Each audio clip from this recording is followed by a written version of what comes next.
Hi guys, welcome back to my channel. It's been a while since I recorded and uploaded a video, but I wanted to start the year off right and get back to my YouTube channel. So those of you that already follow me, welcome and thank you for sticking around. In my last two videos, I have shared my pregnancy with you guys. For those of you that are new, and even for those that already follow me but don't know my story, I have PCOS and I'm 38. I had never been pregnant until recently. Last year of 2020 in the springtime, I did get pregnant for the first time,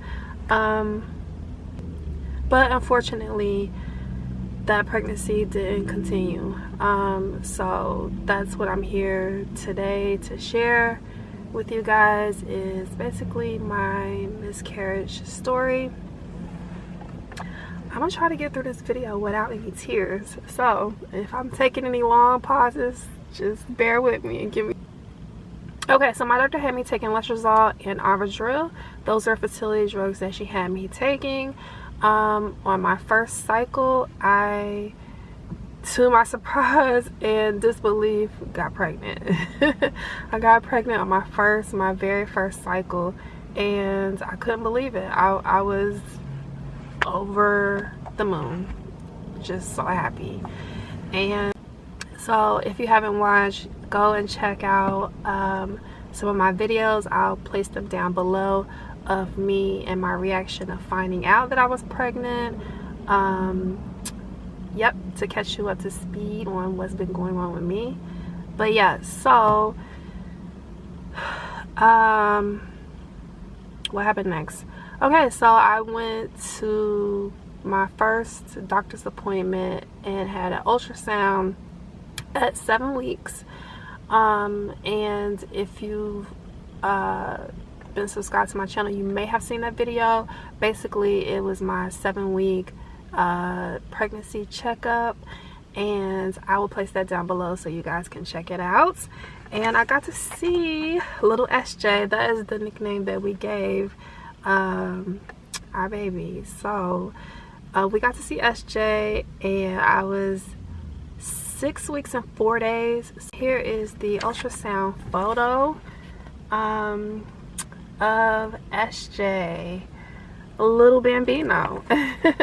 And if you've watched the video, you already saw this video, but this is just the still picture of the ultrasound. So my doctor allowed me to see the heartbeat, and she told me everything looked good. I was measuring good, baby was measuring good, and told me to come back in about 2 weeks, which would have made me 9 weeks, for another scan. And then once I had that last ultrasound scan, she told me she would release me to my OB for the remainder of my pregnancy. So guys, you know, I went back 2 weeks later, and I'm not gonna lie, I was nervous. I was a little nervous just because, you know, this was my first experience being pregnant. I didn't know what to think. And the more I sat in the waiting room, the more this cloud of anxiety just came over me, to the point where I was like, okay, calm down. Like, get yourself together. Like, do not have a panic attack here. Do not have an anxiety attack. You're fine. Everything is good. And I couldn't shake it off. I don't know what that was. I don't know if it was a premonition or what.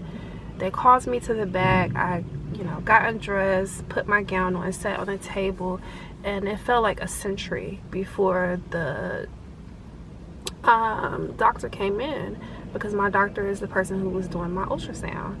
And so I felt like I sat there forever, and I was just like, oh God, oh God, oh God. I just had this really negative energy surrounding me. Something just did not feel right. And it wasn't due to me waiting. It was just the waiting made me feel even more anxiety, because I was just like, let me just see the baby. Let me just see the baby. So my doctor came in and she did the scan, and I got to see the baby, and the baby was way bigger than last time. I want to show you guys a ultrasound picture. This is the ultrasound picture of 9 weeks. I believe it was 9 weeks and 2 days, and you could already see like the head is forming, the belly, you can see a little leg right there, and then a little arm right there. And it was so amazing to me because I could actually make out something. I was like, okay, I know what I'm seeing right here. And so that was so exciting to me. But I was looking at the picture and my doctor was clicking around an awful lot. And I remember from the last ultrasound scan, it didn't take her long to pull up for me to see the heartbeat. And she was just clicking. And she's like, okay. She was like, wow, baby's a lot bigger than before. And she showed me everything I just showed you guys, you know, head, belly, leg, arm. She was clicking around, clicking. She got quiet, stopped talking, and I was like, okay, where's the heartbeat? That's the whole thing I kept, that's what I kept thinking, like, where's the heartbeat? I was waiting to see that flicker, and she was like, I'm having a hard time picking up the heartbeat. Let me just go get my ultrasound tech to come in and take a look. And I was like, okay. And then I just was like, this is not good. I was like, my doctor does this every single day. She may not do ultrasounds all day, but she knows what she's looking for. She knows if she gotta go get somebody else, it's not looking good. And so I was just laying there and I was praying to God, please God, let everything be okay, let everything be fine. And the ultrasound tech came in, and I've had her before. She has done my ultrasounds before. Before I got pregnant, when you do fertility treatments, they ask you to do baseline ultrasounds, and so I was familiar with her. She was pretty good, so I was glad to know that somebody was coming in that I've had before, and I felt like did a good job. She came in, and it didn't take her long, and I was like, no, I'm sorry, there's no heartbeat. And she, you know, that was that. And the doctor just looked at me and she was like, I'm sorry. She was like, I really wanted to be sure. And she was like, it looks like we don't have a heartbeat anymore. And I felt like the entire world had just fallen inside of me. Like, I felt like I've never felt before, feeling that nobody can explain. I just felt my entire world had been, I don't even know the words. I never felt that feeling before in my life.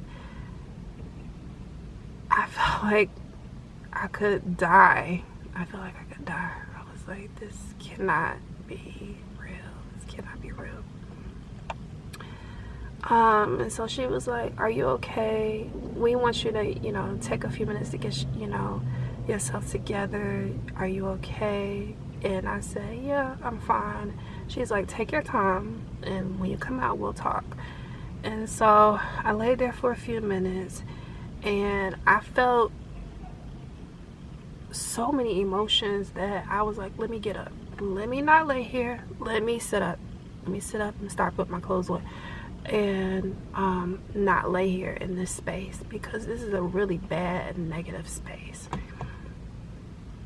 And so I got up, I started putting my clothes on, and I didn't give myself time to think about it. I just left right out. I talked to the doctor a little bit. She told me the next step. She wrote me a prescription for Cytotec, because I didn't want to have a D&C. She said, we can try Cytotec. If, you know, it doesn't work, then we may have to go to a D&C. I took the prescription home with me. Did I feel it that day? I can't remember if I felt it. I don't even remember the rest of that day. I just remember getting in the car calling Bay and being hysterical. He was at work and he was like, what happened? I was hysterical. I was driving and talking. I should not have been doing that. Somehow I made it home, thank God, for me and for everybody else. But I was inconsolable